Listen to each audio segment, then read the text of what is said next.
Have you constantly been seeing repeating numbers recently, such as 111 or 222, 1212, 777? Whatever patterns you may have been seeing, it's not a coincidence. It means something, and it means something different for everyone. It all depends on how your life experience is going right now.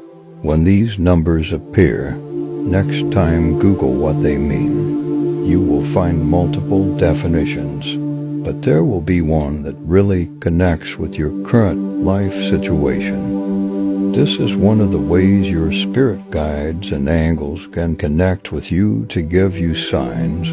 When you really have a relationship with your higher self, these signs come more frequently, and the feeling of knowing is amplified.